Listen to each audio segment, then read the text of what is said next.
Good evening all of you. देखिए, पिछले topic में हमने पढ़ा था गति के समीकरणों के निगमन, जिसमें कि हमने पहला समीकरण v equal you plus A T clear किया था। आज उसी में अगला टॉपिक यानी गति का द्वितीय समीकरण। उसके लिए देखिए, ये फिगर है,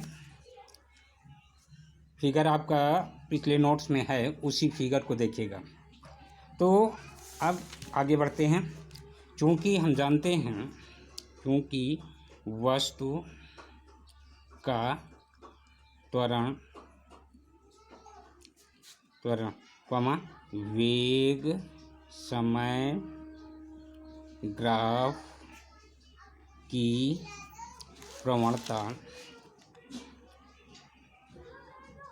के बराबर होता है, अतः वस्तु का त्वरण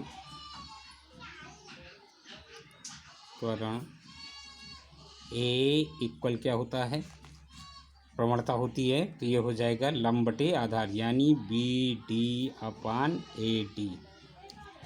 अब देखिए, इसी ए के नीचे 1 मान के हम त्रिज्या गुणा करा देंगे, तो ये हमारा बन जाएगा B D equal A into A D, समीकरण नंबर 1।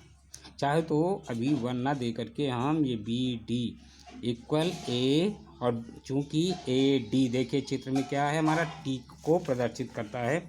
यहाँ से ए से डी के बीच की दूरी कितनी है, टी है, तो ए डी बराबर हम टी लिख सकते हैं। तो यहाँ पर जब ए डी की जगह मान रखेंगे तो हमारा टी बन जाएगा ये समीकरण नंबर 1। ठीक, अब देखिए, चूँकि वस्तु द्वारा चली गई दूरी, चूँकि वस्तु द्वारा चली गई दूरी एस क्या होता है। अब चित्र में आकृति देखिए, ओ ए बी ई का क्षेत्रफल, ये पूरी आकृति जो वे समय और वेग के बीच घिरी आकृति है, इसके क्षेत्रफल के को जो है, इसका क्षेत्रफल जो है वस्तु द्वारा चली गई दूरी को प्रदर्शित करता है। तो यहाँ पर लिखेंगे वस्तु द्वारा चली गई दूरी एस इक्वल आकृति ए बी ई ओ का क्षेत्रफल। अब देखिए, चली गई दूरी तो एस है हमारी। अब आकृति एक को हम 2 भागों में डिवाइड करते हैं। ये पहली आकृति हो जाएगी आयत ओ ए डी ई का क्षेत्रफल, ध्यान दीजिएगा। अब प्लस त्रिभुज ए बी डी का क्षेत्रफल।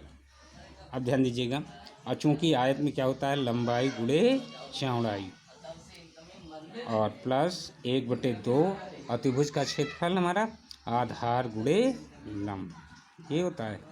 देखिए, अब लंबाई की जगह पर हम क्या लिखेंगे, ये हो जाएगा ओ ए इंटू चौड़ाई की जगह पर हो जाएगा ए डी प्लस 1/2, आधार की जगह हो गया हमारा ए डी, और लंब की जगह हो गया बी डी। ठीक, अब बराबर का चिन्ह, ओ ए का मतलब होता है यू, चित्र में देखिए, और इंटू ए डी का मतलब है टी, प्लस 1/2, ए डी का मतलब है टी, और बी डी का समीकरण 1 में अभी निकाले हैं, मान कितना है, ए टी। जब हल करेंगे, इधर देखिए ऑलरेडी हमारा एस चल रहा है, तो ये बना S equal U T plus half, A तो ये रहा हमारा, और ये टी और टी मिलके हो जाएगा टी स्क्वायर। ये हो गया, देखिए गति का द्वितीय समीकरण प्रूव्ड हो गया। यहाँ पर फिर से एक बार चेक कर लेते हैं। चूँकि देखिए चित्र में अब पीछे चित्र दिया गया चूँकि हम पीछे पढ़ चुके हैं, किसी भी वेग समय ग्राफ की प्रवणता उसके त्वरण को प्रदर्शित करती है, अर्थात त्वरण बराबर देखिए क्या बनेगा, B D upon A D. फिर ए के नीचे 1 मान के त्रिज्या गुणा कराएंगे तो हमारा B D equal A into A D. चूँकि ए डी बराबर कितना है चित्र में हमारा टी को प्रदर्शित करता है, इसलिए ये बन जाएगा B D equal A T, समीकरण नंबर 1। अब चूँकि वस्तु द्वारा चली गई दूरी जो है वेग समय ग्राफ में घिरी आकृति के क्षेत्रफल को प्रदर्शित करती है, अर्थात तो क्या लिखा, वस्तु द्वारा चली गई दूरी s इक्वल आकृति ए बी ई ओ का क्षेत्रफल। अब देखिए आयत क्या है। अब इस आकृति को हम 2 भागों में डिवाइड कर लिया। देखिए ये हमारी आकृति ये इतनी देखिए आयताकार है इधर, ठीक, और ये इतनी हमारी त्रिभुजाकार है। तो पूरी आकृति को हम 2 भागों में डिवाइड कर लिया। तो पहला भाग में लिया आयत ए डी ई ओ का क्षेत्रफल और प्लस त्रिभुज ए बी डी का क्षेत्रफल। जब इतना कर लिया, जबकि हम जानते हैं आयत का क्षेत्रफल क्या होता है, लंबाई गुणे चौड़ाई। तो लंबाई की जगह ओ ए और चौड़ाई की जगह ए डी प्लस हाफ त्रिभुज का क्षेत्रफल है आधार गुणे लंब। तो आधार की जगह पर ए डी हो गया और लंब की जगह पर हमारा बी डी है, ठीक। अब देखें ओ ए चित्र में देख लीजिए, ओ ए हमारा किसको प्रदर्शित करता है, यू को, हमने यू लिख दिया। ए डी किसको प्रदर्शित करता है, टी को, हमने टी लिख दिया। प्लस हाफ ए डी की जगह टी, बी डी की जगह पर देखिए समीकरण 1 में अभी हमने प्राप्त किया है बी डी इक्वल कितना है ए टी। अब बी डी की जगह मान रख दिया, ये बन गया। अब यू टी का गुणा करा दिया, प्लस वैसे है हाफ उसी तरह रहेगा, ठीक। और ए पहले आ जाएगा और टी का जब गुणा कराएंगे तो टी स्क्वायर बन जाएगा। इधर एस चल ही रहा था, अर्थात ये हमारा द्वितीय समीकरण सिद्ध हुआ। अब आते हैं हम तृतीय समीकरण में। तृतीय में भी इसी तरह है। देखिए चूँकि यहाँ पर लिखेंगे गति का तृतीय समीकरण, गति का तृतीय समीकरण ये सिद्ध करना है। चूँकि उसी तरह चूँकि वस्तु का त्वरण वेग समय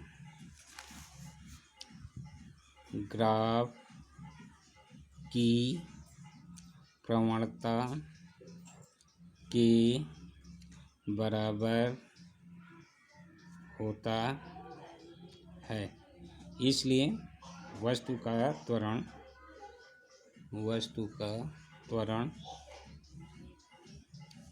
ए इक्वल क्या बनेगा, B D upon A D, ठीक।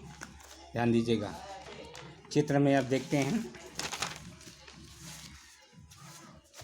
अब चूंकि देखिए हमारा चित्र में ये बी और डी किसके देखिए बराबर है, वी माइनस यू के, ए डी कितना है हमारा टी है।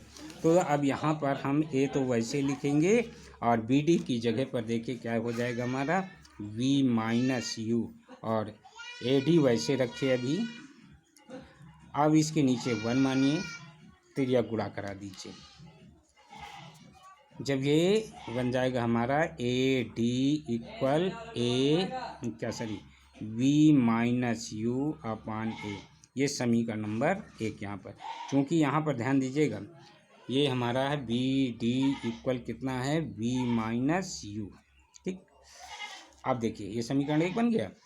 अब उसी तरह क्योंकि वस्तु द्वारा चली गई दूरी s इक्वल क्या होता है, आकृति ओ ए बी ई का क्षेत्रफल, ठीक। अब ये s तो वैसे रहा। अब देखिए आकृति ओ ए बी ई को हम क्या लिख सकते हैं, ये लिख सकते हैं इसको समलंब चतुर्भुज का क्षेत्रफल। क्या लिख सकते हैं, समलंब चतुर्भुज का क्षेत्रफल। अब हम जानते हैं समलंब चतुर्भुज का क्षेत्रफल हम लोगों ने पढ़ा है क्या है, 1/2 समांतर भुजाओं का योग गुणे बीच की लंबवत दूरी। तो ये 1/2 तो वैसे कर लीजिए, यहाँ पर हो जाएगा समांतर भुजाओं का योग गुणे बीच की लंबवत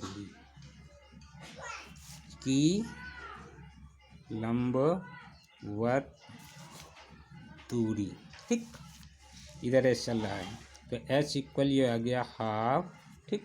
और समांतर भुजाएं देखें चित्र में, ओ ए प्लस बी ई क्या है हमारी, ये हो जाएगा हमारा ओ ए प्लस बी ई और इंटू बीच की लंबवत दूरी कितनी है दोनों भुजाओं की, देखिए ओ ए और बी ई के बीच की लंबवत दूरी ए डी है, तो यहाँ पर लिख दिया हमने ए डी, ठीक। अब देखिए एस तो हमारा वैसे रहा 1/2। अब देखिए यहाँ पर ओ ए का मतलब है यू और वी का मतलब है हमारा वी और ए डी के जगह समीकरण 1 से अब देखिए, चूंकि समीकरण 1 में ए डी इक्वल क्या था, वी माइनस यू अपान ए था, तो इस ए डी की जगह पर हम यही मान रखेंगे, क्या हो जाएगा, वी माइनस यू अपान ए। अब इसको जब हल करेंगे तो 1/2 वैसे रहा। अब इसका देखिए ये और ये आपस में गुणा करेंगे तो यहाँ पर बन जाएगा हमारा V square minus U square upon A और इधर एस चल ही रहा है, ठीक। अब इसको हम लिख सकते हैं S equal V square minus U square upon 2a। अब इसके नीचे आइए 1 मानिए तो यह गुणा करा दीजिए तो देखिए हमारा क्या मिलेगा, V square minus U square equal 2as। अब देखिए इधर आते हैं, अब इसमें हम u को क्या करेंगे, पक्षांतर कर देंगे, तो इधर मिला हमें V square equal U square plus 2as। ये हमारा तीसरा समीकरण प्रूव्ड हो गया। ये इस तरह हम गति के समीकरणों को ग्राफी विधि द्वारा सिद्ध कर दिया। अब हम आपको अगले टॉपिक में यानी अगले पीरियड में कलन विधि द्वारा इन गति के समीकरणों का निरूपण सिखाएंगे। और मैंने फोटो में भेज दिया है, जबकि उसको ध्यान से एक बार करने का प्रयास करिएगा। इसके बाद में आपको फिर इस तरह वीडियो में समझाने का प्रयास करूँगा। तब तक के लिए धन्यवाद।